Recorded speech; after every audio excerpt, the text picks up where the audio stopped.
દેશના કોઈ રાજ્યમાં આદિવાસી સમાજ માટે ગુજરાત જેવું કામ થયું નથી. હર્ષસંઘ. નેત્રંગમાં ચારે દિશામાં એક જ ચાલે, મોદી મોદી અને ભાજપની ગુંજ. નાયબ મુખ્યમંત્રી. ભરૂચ જિલ્લાના નેત્રંગ ખાતે આદિવાસી ગૌરવ સંમેલન યોજાયું. તાલુકાના આપ કાર્યકરો કાર્યાલયને તાળું મારી ભાજપમાં આવ્યા, કહ્યું ગૃહમંત્રીએ. ભાજપ પ્રદેશ આદિજાતિ મોરચાના નવનિયુક્ત પ્રમુખ ગણપત વસાવાનો સન્માન સમારંભ યોજાયો. આદિવાસીઓએ ક્યારેય વિદેશી તાકાત સામે માથું ઝુકાવ્યું નથી. નેત્રંગમાં આદિવાસી સંમેલનમાં હર્ષ સંઘવીએ કહ્યું, તીર કામઠાથી અંગ્રેજોનો ઘમંડ તોડ્યો હતો.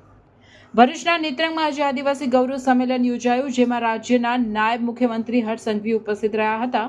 આ તકે જનસભાને સંબોધતા હર્ષ સંઘવીએ કહ્યું કે આદિવાસીઓએ ક્યારેય વિદેશી તાકાત સામે માથું ઝુકાવ્યું નથી.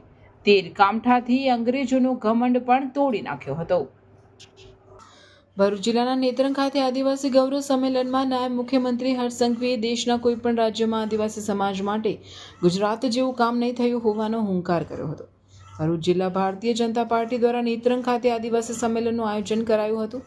નાયબ મુખ્યમંત્રી હર્ષ સંઘવીના અધ્યક્ષસ્થાને યોજાયેલા સંમેલનમાં આદિજાતિ મોરચાના નવનિયુક્ત પ્રદેશ અધ્યક્ષ ગણપત વસાવાનું અભિવાદન કરવામાં આવ્યું હતું.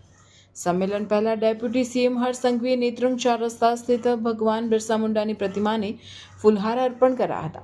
નેત્રંગ 4 રસ્તાથી આદિવાસી શૈલી મુજબ હર્ષ સંઘવીનું ભવ્ય રેલી રૂપે સ્વાગત સભા સ્થળ સુધી કરાયું હતું.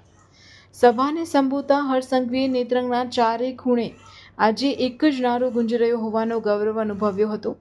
એક જ ચાલે, મોદી ચાલે અને ભાજપની ગુંજે આજે નેત્રંગમાં વટ પડી ગયો હોવાનું તેમણે જણાવ્યું.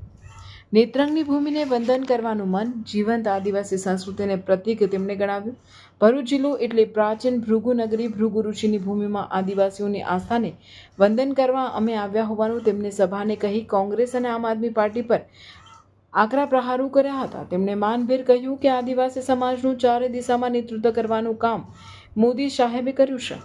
પરિવારના મોભી તરીકે આદિવાસી સમાજ માટે વડાપ્રધાન નરેન્દ્ર મોદીએ કામ કર્યું.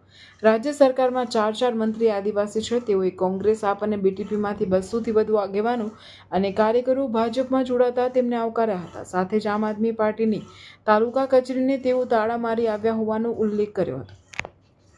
કેબિનેટ મંત્રી મુકેશ પટેલે અમે આદિવાસીઓના મસીહા નહીં પણ સામાન્ય કાર્યકર છીએ એમ કહી ભાજપ સરકારમાં આદિવાસી સમાજના વિકાસ માટે થયેલા કાર્યો અને આગામી આયોજનની જાણકારી આપી હતી.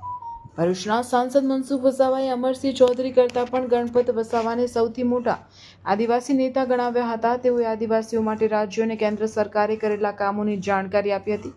સંમેલનમાં ગણપત વસાવા, જિલ્લા ભાજપ પ્રમુખ પ્રકાશ મોદી, પ્રદેશ કારોબારીના મારુતિસિંહ અટુદરિયા, જિલ્લા પંચાયત પ્રમુખ મહેન્દ્રસિંહ વાસદિયા, ઝઘડા ધારાસભ્ય રીતેશ વસાવા, જિલ્લા પ્રભારી પરાક્રમસિંહ જાડેજા, જિલ્લા મહામંત્રીઓ, તાલુકાના આગેવાનો, જિલ્લાના હોદ્દેદારો સહિત કાર્યકરો અને આદિવાસી જનમેદની ઉપસ્થિત રહી હતી.